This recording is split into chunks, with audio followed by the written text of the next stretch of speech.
The topic for today's discussion is main memory.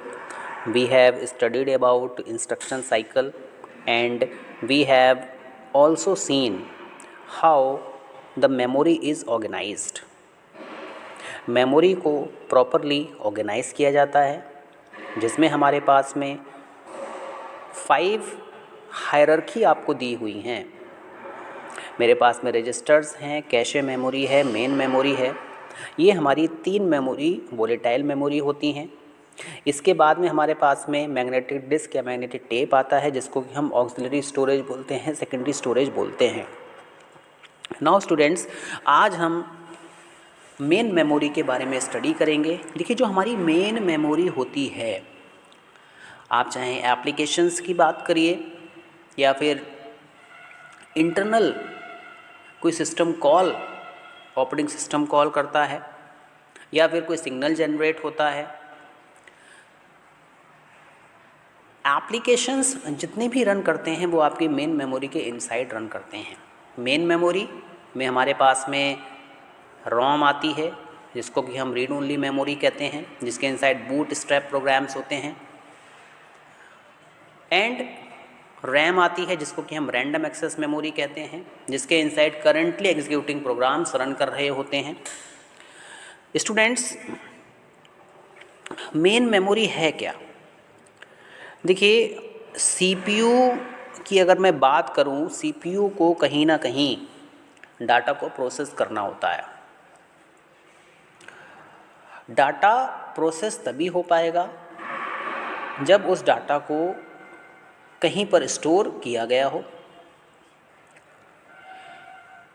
Main memory जो है वो आपका सेंट्रल स्टोरेज यूनिट कहलाती है किसी भी कंप्यूटर सिस्टम में। It means all the currently running programs resides in the main memory and CPU accesses the main memory to execute or to operate on the instructions provided by the user. Main memory आपकी in comparison to CPU registers, in comparison to cache memory, ये relatively large होती है और ये fast भी होती है, जिसके इनसाइड हम प्रोग्राम को स्टोर कर सकते हैं, डाटा को स्टोर कर सकते हैं। जब आपका प्रोग्राम रन कर रहा होता है, मीन्स आप कुछ ऑपरेशन परफॉर्म कर रहे होते हैं। Now students, primary technology. देखिए, अब यहाँ पे मोस्ट इम्पॉर्टेंट बात है कि हम किस तरीके की टेक्नोलॉजी को यूज़ कर रहे हैं। मेन मेमोरी में हम सेमीकंडक्टर इंटीग्रेटेड चिप्स का यूज़ करते हैं, इनको हम सर्किट्स भी बोलते हैं। सेमीकंडक्टर टेक्नोलॉजी का यूज़ किया जाता है मेन मेमोरी में। जो रैंडम एक्सेस मेमोरी है वो आपकी सेमीकंडक्टर्स को मिला के बनाई जाती है। देखिए, इंटीग्रेटेड सर्किट्स इसलिए कह दिया गया यहाँ पर क्योंकि ये आईसी चिप्स होती हैं। इसके इनसाइड इनबिल्ट सेमीकंडक्टर्स होते हैं। इसको 2 पार्ट्स में डिवाइड किया गया है। एक मेरे पास में random access memory integrated circuit chips हैं, दूसरी मेरे पास में रीड ओनली मेमोरी, ये भी आपकी इंटीग्रेटेड सर्किट चिप्स होती हैं। स्टूडेंट्स, रैम, जिसको कि आप रैंडम एक्सेस मेमोरी बोलते हैं, सेमीकंडक्टर टेक्नोलॉजी का इसमें यूज़ किया जाता है। इसको भी आगे 2 पार्ट्स में डिवाइड किया गया है। अब यहाँ पर मेरे पास में 2 तरीके के ऑपरेटिंग मोड्स होंगे। एक मेरे पास में स्टैटिक रैम होती है, दूसरी मेरे पास में डायनामिक रैम होती है। स्टैटिक रैम जो होती है, जिसको कि हम एस रैम से भी डिनोट करते हैं, और जो आपकी डायनामिक रैम है उसको डी रैम से भी डिनोट किया जाता है। डायनामिक रैम कॉस्टली होती है in comparison to static RAM. Students, primary memory जो कंपोजिशन है हमारा, और अगर हम उसमें स्टैटिक रैम की बात करें तो स्टैटिक रैम में फ्लिप फ्लॉप्स का यूज़ होता है। किसी भी बाइनरी इंफॉर्मेशन को स्टोर करने के लिए। It means we can say that in static RAM flip flops are used to store the binary information that is in the form of 0 and 1। और जो यहाँ पे इंफॉर्मेशन स्टोर होती है उसका नेचर किस तरीके का होता है? Volatile. The nature of the stored information is volatile. जब तक इलेक्ट्रिसिटी सप्लाई मिलती रहेगी सिस्टम को तब तक तो डाटा अवेलेबल रहेगा, और जैसे ही पावर स्विच ऑफ हो जाती है मेन मेमोरी में से डाटा ऑटोमेटिकली फ्लश आउट हो जाता है। स्टैटिक रैम जो है वो यूज़ करने में काफ़ी आसान है, और स्टैटिक रैम में रीड और write operation less time consuming होते हैं। हम ये कह सकते हैं कि static RAM in comparison to dynamic RAM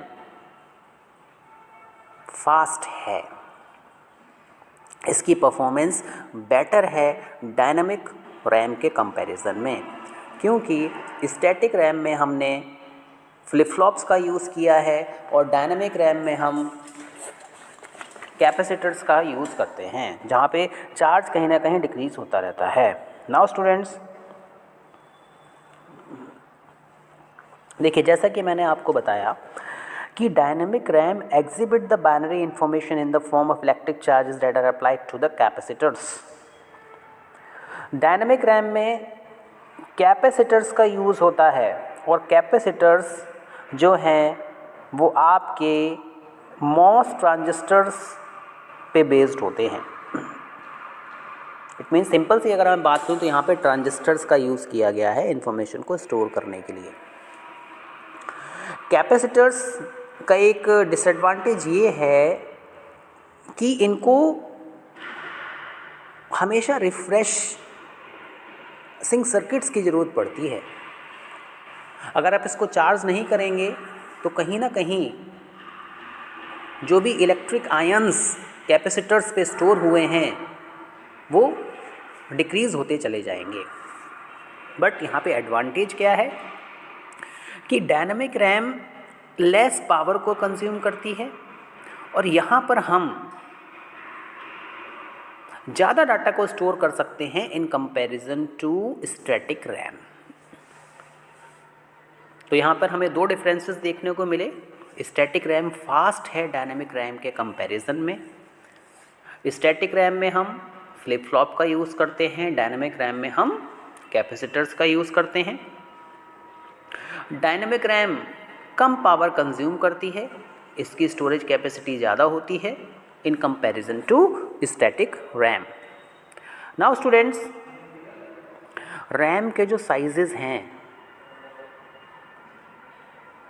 वो डिफरेंट हैं और इस सिस्टम की रिक्वायरमेंट पे डिपेंड करता है। हम यहाँ पे एक ब्लॉक डायग्राम शो करेंगे जिसमें हम ये देखेंगे कि हमारे पास में जो इंटरकनेक्शन है 128 मल्टीप्लाइड बाय A8 जो एक नॉर्मल साइज़ है, हम उसके बारे में यहाँ पे बात कर रहे हैं रैम के। इसकी स्टोरेज कैपेसिटी के बारे में हम बात कर रहे हैं। तो देखिए स्टूडेंट्स, यहाँ पर जो आपको डायग्राम दिखाया गया है जिसमें मेरे पास में 128 मल्टीप्लाइड बाय 8, देखिए 8 जो है वो आपका शो कर रहा है बिट्स को, ठीक है स्टूडेंट्स। 8 बिट डाटा बस हम यहाँ पे यूज़ कर रहे हैं।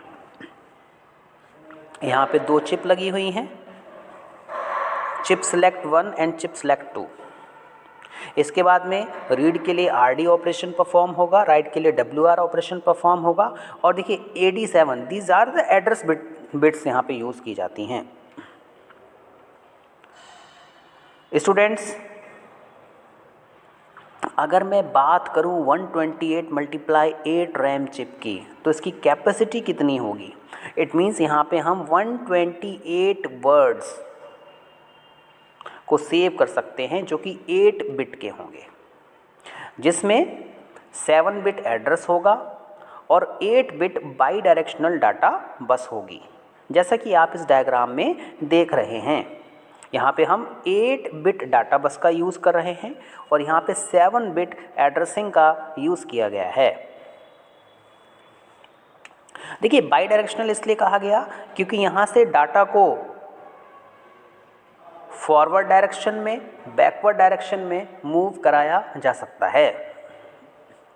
मीन्स हम यहाँ पे रीड ऑपरेशन भी परफॉर्म कर सकते हैं और हम यहाँ पे राइट ऑपरेशन भी परफॉर्म कर सकते हैं। स्टूडेंट्स, जो रीड एंड राइट इनपुट्स होते हैं, मेमोरी ऑपरेशन उनको स्पेसिफाई करता है। हमारे पास में 2 कंट्रोल चिप हैं जिसको कि चिप सेलेक्ट के नाम से डिनोट किया गया है और जो कि इनेबल करती हैं किसी भी चिप को जब माइक्रो प्रोसेसर किसी पर्टिकुलर चिप को सिलेक्ट करेगा, जैसे कि आप इस डायग्राम में देख रहे हैं। सबसे पहले इनको इनेबल किया जाता है, तब यहाँ पर कोई माइक्रो ऑपरेशन परफॉर्म होता है। Micro operation in the sense कि read and write operation. Students, अगर मैं बाई डायरेक्शनल बस की बात करूं तो यहाँ पे जो बाई डायरेक्शनल बस है उसको कंस्ट्रक्ट किया जाता है 3 स्टेट बफर्स की हेल्प से। देखिए बफर आपको बताया गया है कि बफर जो होता है वो आपका टेम्पररी स्टोरेज के काम में आता है। अब यहाँ से जो आउटपुट जनरेट होगा 3 स्टेट बफर्स की हेल्प से, उसको हम 3 पॉसिबल स्टेट्स हमें यहाँ पे देखने को मिलेंगी। कौन कौन सी स्टेट्स हैं? देखिए बाइनरी डाटा की अगर मैं बात करूं तो मेरे पास में केवल 2 ही स्टेट होती हैं, एक 0 होता है और एक 1 होता है। अगर सिग्नल इक्विवेलेंट टू लॉजिक 1 है तो वहाँ पे हाई आउटपुट आपको देखने को मिलेगा। सिग्नल इक्वल टू लॉजिक 0 है तो वहाँ पे आपको लो आउटपुट देखने को मिलेगा। और यहाँ पे हमें एक नया वर्ड देखने को मिल रहा है जिसको हम कहते हैं high impedance state. It means यहाँ पे 3 बफर स्टेट्स हो जाएंगी। देखिए जहाँ पे इक्विलिब्रियम आ जाए, जहाँ पे आपको ना तो ज़्यादा हाई वोल्टेज मिले और ना ही ज़्यादा लो वोल्टेज मिले, तो ऐसी स्टेट को हम हाई इम्पीडेंस स्टेट बोल देते हैं। स्टूडेंट्स, यहाँ पे आपको एक नोट करने वाली बात ये है कि मेरे पास में अगर लॉजिक 1 है, मेरे पास में लॉजिक 0 है, तो ये हमारे स्टैंडर्ड डिजिटल सिग्नल्स होते हैं। Whereas high impedance state behave like an open circuit, और जो हाई इम्पीडेंस स्टेट है वो एक ओपन सर्किट की तरह बिहेव करती है। यहाँ पर आउटपुट सिग्नल को कैरी नहीं करेगा और यहाँ पे कोई भी लॉजिक सिग्निफिकेंस नहीं होगी। Means there is no high voltage and there is no low voltage. Students, आपने देखा कि जो रैम है वो 2 टाइप की होती है, स्टैटिक रैम, डायनेमिक रैम। और 128 मल्टीप्लाइड बाय 8 विद वर्ड्स का हमने ब्लॉक डायग्राम देखा। I hope you have understood this lecture. Thank you very much.